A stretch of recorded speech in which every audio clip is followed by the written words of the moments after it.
In my early days after graduating college, money was tight. I had to find a cheap apartment, which meant getting a roommate I'd never met before. His name was Rafael, and at first, he seemed easy enough to get along with. He was quiet, and his heavy Spanish accent gave his sparse words a gentle, lilting quality. The room I was getting was already furnished, which was one of the major selling points of the apartment. It had a twin-sized bed tucked in the corner, a decent-sized dresser, a closet, and a TV stand. But there were a bunch of stuffed animals sitting on the dresser, which I found a bit odd, especially the big teddy bear facing the bed. When I asked Rafael about them, he laughed loudly and said his room had the same thing. He recommended I leave them be as a sign of respect to the landlord. Other than that, I didn't talk to Rafael much that first day, spending most of my time unpacking and setting up my TV. That night, as I was lying in bed watching a show, I thought I heard something. It was a very brief noise, barely audible, but it was definitely there. It sounded like some kind of small electronic component. I chalked it up to being a house noise, a common occurrence in old apartments, and continued my show. The next day, Rafael wasn't home, which I assumed meant he was at work. That night, I was in my room watching TV again when I heard the front door open. I heard Rafael walk down the hall to his room before he shut the door. A little later, I was getting changed into my pajamas when I heard the same electronic sound from the night before. This time, without the TV noise in the background, I heard it much clearer. It was definitely some kind of electronic device, but I didn't know what or where it was. It still didn't seem like a big deal, so I got into bed and started reading my book before going to sleep. The next day, I saw Rafael when I came home from work. He asked me what book I was reading. At first, I didn't get the question, but then he said he was talking about the book I was reading in my room. I stared at him in confused silence. I asked him how he knew I was reading a book, and he said, in his heavy Spanish accent, that he had to go into my room just to get something he had left in there, and that's when he noticed the book.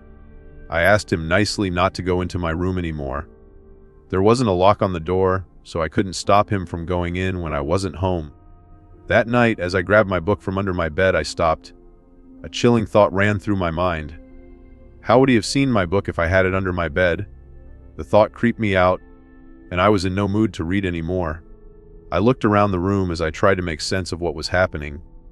Then I noticed that big teddy bear on the dresser again. It was now angled perfectly to face my bed. A truly terrifying thought entered my mind, and I walked over to the bear, grabbed it, and looked closely into its eyes. My heart skipped a beat when I realized there was a small, almost undetectable camera in one of the eye holes. I threw the thing into the corner of the room, ran to Rafael's door, and tried to open it. It was locked, but I knew he was in there. I pounded on the door, screaming his name, but he wouldn't answer. I saw the light from under the door go dark, and I assumed he had turned off his lights. I went back to my room and called the landlord. I explained everything and told him I was leaving right now, and that I had a valid reason to void the contract. I packed the little amount of things I brought into my car and left that same night, never looking back. The landlord surprisingly never came to me to collect the money for the few days I was there. Ever since that night, I've had a phobia of stuffed bears. I always have to turn them away so that they're not facing me.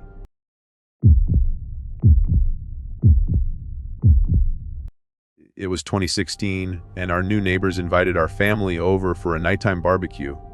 My mom, my dad, my sister, and I met them in their backyard at around 8. This was the first time that I personally met them. It was a family of 3, a husband and wife and their teenage son, whom I quickly learned was named Lucas. The husband seemed to be the nicest of them all. There was something cold and unsettling about the wife and the son. Lucas seemed to have some kind of mental or social issues because he wouldn't talk at all. He constantly looked all over the place, his eyes darting around the yard, and he seemed to be really sad or gloomy.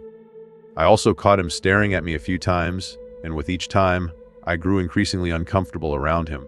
I tried even harder not to look at him anymore. After eating a burger and hot dogs, our parents pretty much talked to his parents. I waited a little bit before sneaking back to our house, as I was bored and uncomfortable. The next day, I walked to school since I lived 2 blocks away from the high school.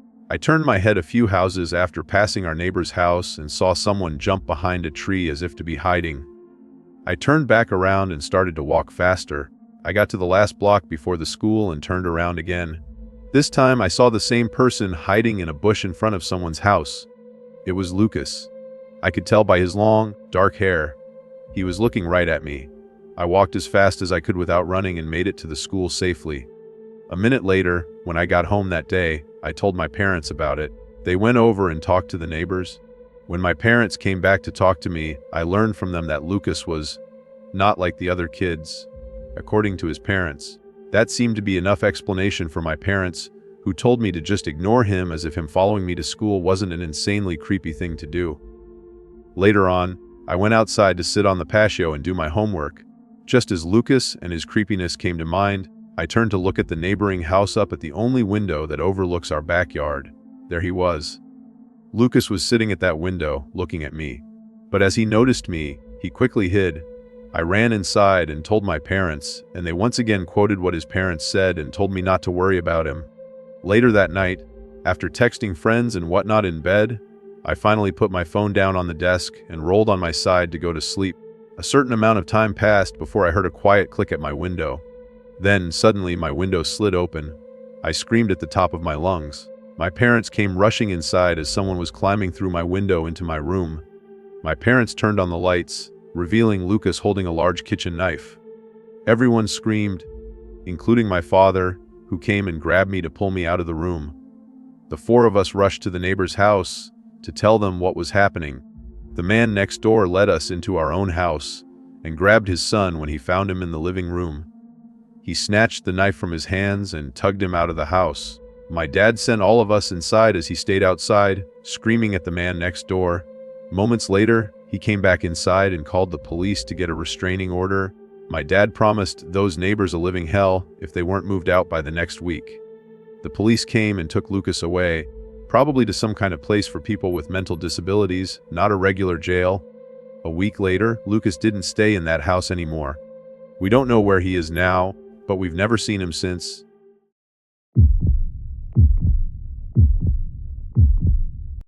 This story was by far the scariest thing to ever happen in my life. It was a Saturday night, and my friends and I went to a local bar, as we usually did. We all got a bit too intoxicated, and the night became a complete blur about an hour after showing up to the bar.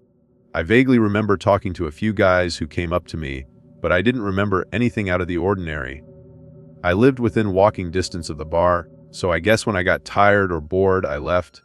I do remember walking home that night, as I was starting to sober up a little bit. We always used to leave a spare key under a flower pot on our stoop. I always used that key on nights like this, so that I wouldn't have to walk around with my keys on me while I was drunk. I got home, locked the door behind me, and went straight to my room to fall into my bed. I skipped the changing into pajamas and brushing my teeth and whatnot.